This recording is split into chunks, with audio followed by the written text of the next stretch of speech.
Mizoroki hack reaction is a cross-coupling reaction of an organohalide with an alkene to make a substitute alkene using palladium as a catalyst and a base. You can also use organotriplets. The history of this reaction goes back to 1972 when American chemist Richard Hack discovered it. Japanese chemist Tsutomu Mizoroki developed a more practical version of Hack's initial reaction. Due to its high chemoselectivity and mild reaction condition, it has great significance in the production of several compounds on a large industrial scale, along with research and development. It has low toxicity and lower cost of reagent because the catalyst can be recycled.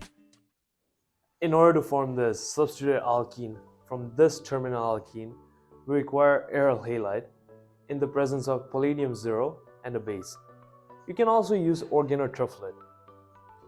Now let's look at the mechanism. Here we have palladium acetate. So when you have palladium acetate, that palladium is going to be palladium-2. And then when you add that triphenylphosphine, reduction happens. So that's the first step. Then it becomes palladium-0. This is how the cycle begins. Remember, you can also use palladium chloride, which is also palladium-2. Acetate and chloride are both X ligand, and this triphenylphosphine is L ligand. L ligand means it's neutral. Acetate or chlorine has that negative charge, making this palladium-2. Now the second step is going to be oxidative addition. Here, the oxidative addition happens in this way, where this aryl halide breaks that carbon-carbon bond, and now you're going to get the coordination of this aryl with this palladium, and that bromine is going to coordinate in this manner. So now the palladium is from palladium-0 to palladium-2. Alright, let's look at the third step, which is complexation to palladium.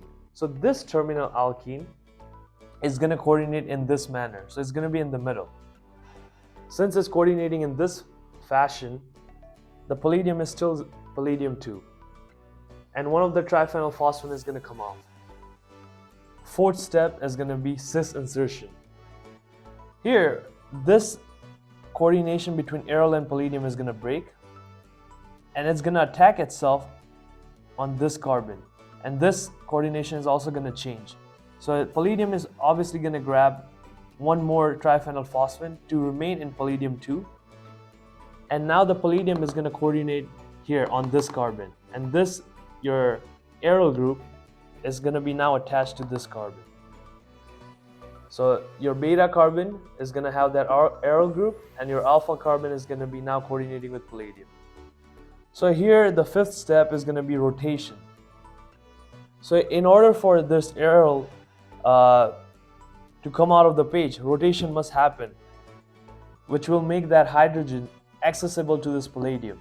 And then palladium is going to grab that hydrogen, and this hydrogen is going to break that bond, forming this double bond, and the coordination of this carbon, the alpha carbon, is going to be expelled out. And this is what we call cis-beta hydride elimination, which will give us our substituted alkene. Now, palladium is in still palladium-2 state, so we need a base for this cycle to continue going. So a base comes in, grabs that hydrogen, frees it from palladium, and the bromine will expel out, giving you base hydrogen bromide.